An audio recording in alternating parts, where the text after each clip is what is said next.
Before we get started, I've got a favor to ask you. And if you've already done it, thank you, but we only have a limited time. We need your nominations to have a chance at the Podcast Awards. The Podcast Awards are among the oldest awards in the industry, and we're entered into the news and politics category. Our competition is steep, and obviously, in a category like this, against many shows that have national footprints. So, every nomination vote matters. Head on over to podcastawards.com, hit the blue button to sign up and nominate. We're in the news and politics category and People's Choice. Let's see if we can bring an award home for Detroit and Southeast Michigan. That's podcastawards.com. The whole team thanks you.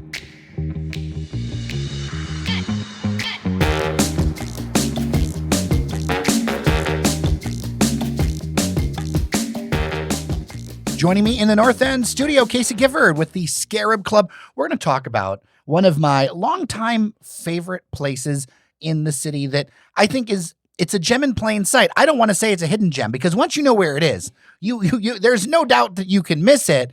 But the Scarab Club, this whole conversation came to be because engineer Randy and some mutual friends were talking about various art things and stuff in the city and went, I don't know what the Scarab Club is. And then I remembered I have like a long family history knowing what the Scarab Club is, but I don't think I've told you all about it on Daily Detroit. So Kayce, welcome. Hi, nice to meet you and have me on the show. I really appreciate it. I'm a patron board member and I'm also secretary of the board there. And I'm also an artist and I model and I moderate. So I do a lot of different things at the Scarab Club. And yes, it is right in plain sight. You probably walked past it.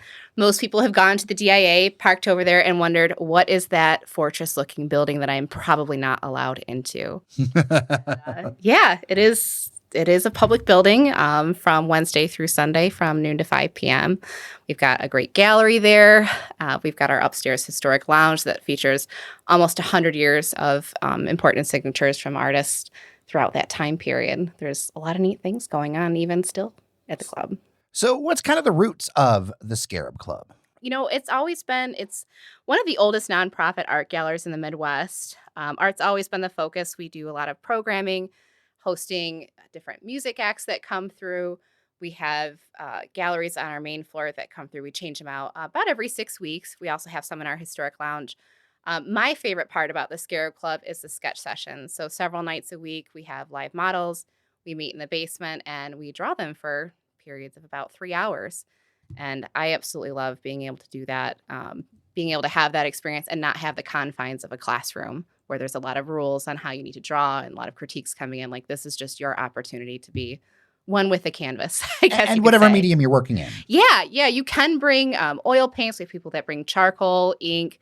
I've gone there myself and just forgotten most of my art supplies, and I'll just grab a Bic pen and go at it. Funnily enough, my dad was an artist, and he loved his Bic pen. He used the Bic very often because he's like, the best pen you have is the one with you. Yeah. Yeah. And there's so many interesting little features. Like the last time I went, I remember the signature beam.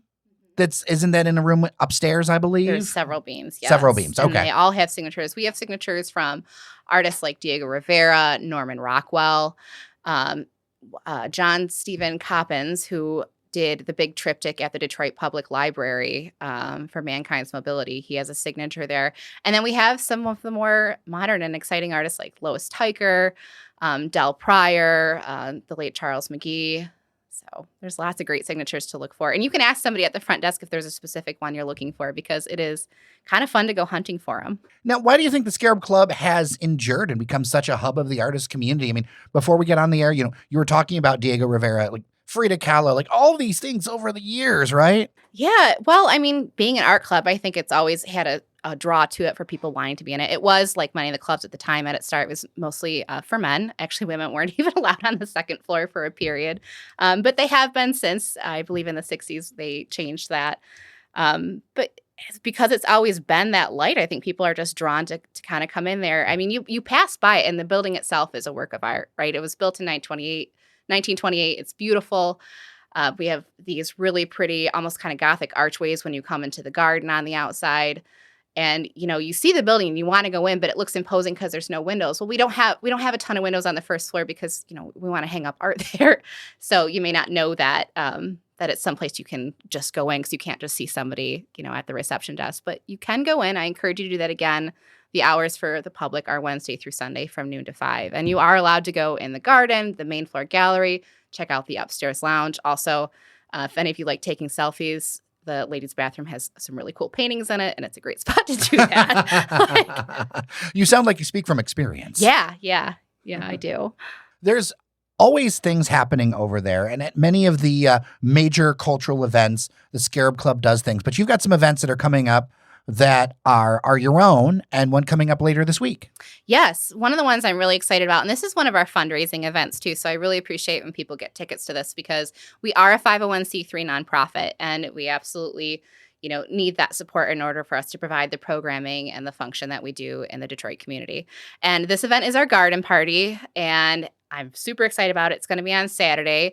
There are 2 main tickets you can get. The $80 ticket covers food, live music from 3 different music groups, and unlimited drinks, and that's from 6 to 11. And if that's too early for you, you don't have time for that, I really love that this year they're offering something special, the $25 ticket for the Afterglow, and that's from 9 to 11, and you'll have access to DJ Adam Steele, 2 drink tickets, and Coronado Tacos will be having their food truck there, and I'm excited for that because anytime there's tacos, I want to be there. So come for the tacos, stay for the art. Yes. And what's up right now too, like not only is, the music and the experience and the drinks and the food going to be great, but right now we have our annual photography show is up, and it is phenomenal. The artwork in there is really spectacular. There's so many different perspectives. No 2-piece, no one piece kind of looks like the next one. There's a lot to go through when you're just going through that main floor gallery.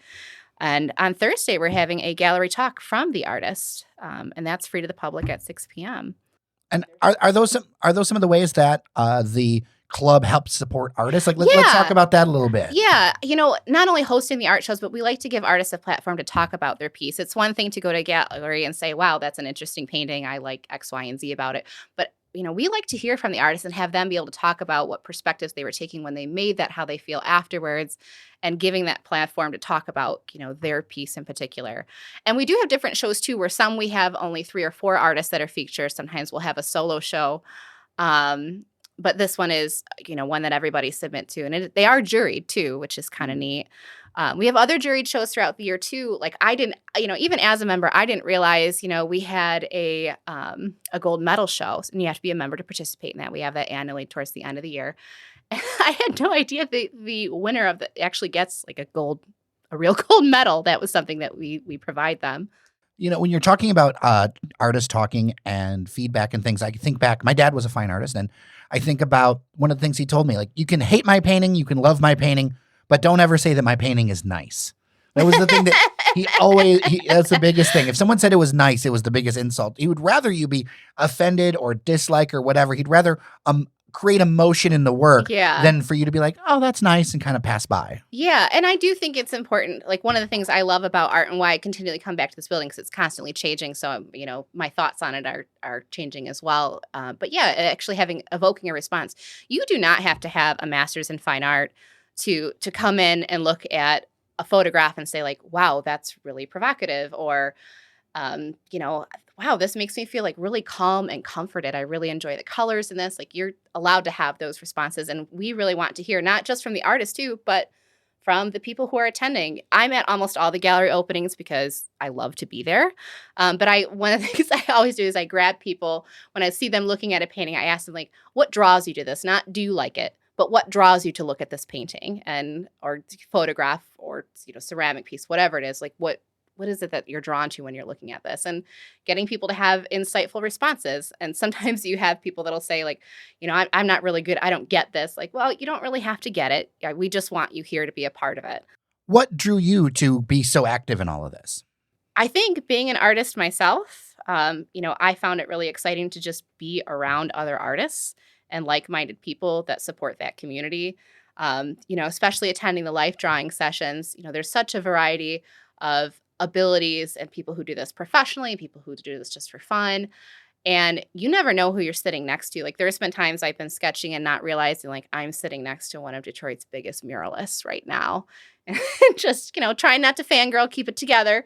But, you have that opportunity to just work alongside other artists and have them also help you develop your skills and, how you want to, the direction you want to go as an artist too. I think there's kind of a perception among many people that art appreciation and things is for older people. And you and I, we're both close to the same age. You feel like the club is adapting to that? I think no matter what we have artists that have residencies there that are older, and we have a lot of people there that are fresh out of college and still in college. We actually have a student membership program that offers a heavy discount too. So I think no matter what age you are, there's something to appreciate there, be a part of the programming. And especially if you were to attend one of the life drawing sessions, I think it's really exciting to look around and see just the different ages that are sitting next to each other and working alongside each other. And, what they choose to do is so different too. It's people who sometimes are really into realism and some people are very abstract with their artwork. You get to see that happening simultaneously. For sure. For sure. I get so much feedback in the inbox. I'm really into this. I'm really into that. I want something that's, something other than something to do with cars or something other to do than bars. And this is something that, if you are into the creative pursuits, you can really knock on the door and be a part of. Yeah, just come on in. We also have and it's not just drawing either. So maybe life drawing's not your thing. We have a photography club that Christopher Jean, who is one of the gallery assistants, also has a Bachelor of Fine Art, I believe, from CCS. He heads up our photography group. And he's got a club that meets once a month there, Focus. And they have done things like go on special tours at the DIA. They've gotten to look at archives. They've worked on little shows together. They've given each other feedback. There's something for everybody. We've also had fiber arts clubs in the past. And again, since it's open to the public, one of the things I loved to do when I was at Wayne State was just go read my books up in the lounge and do my homework. It was a great space to just exist. That's awesome. That's awesome. So again, the details for the event coming up? Yes. Okay. So that's going to be at 217 Farnsworth. We're right behind the Detroit Institute of Arts. And it starts at 6 p.m. You can get your tickets online on our website. And there's the main ticket again with access to music from Danny Groha, The Ultimate Ovation, DJ Adam Steele, food included and drinks with your main $80 ticket. And then the Afterglow ticket for $25, is the 2 drinks, access to the DJ and the food truck. So that's going to be a really good time from 9 to 11. That's great. That's Saturday, July 15th, 2023 for the Scarab Club Garden Party. Scarab Club, go check it out. Where can you find it online? You can find it at scarabclub.org, or you can follow our Instagram or Facebook. I actually run our Instagram account, so if you're curious and have questions, send a question. I do like to answer them. Well, thank you so much for listening to Your Daily Detroit. Norris Howard joins me to talk about the stories of the day tomorrow. If you've got thoughts on this or other episodes, email me dailydetroit@gmail.com or leave a voicemail, 313-789-3211.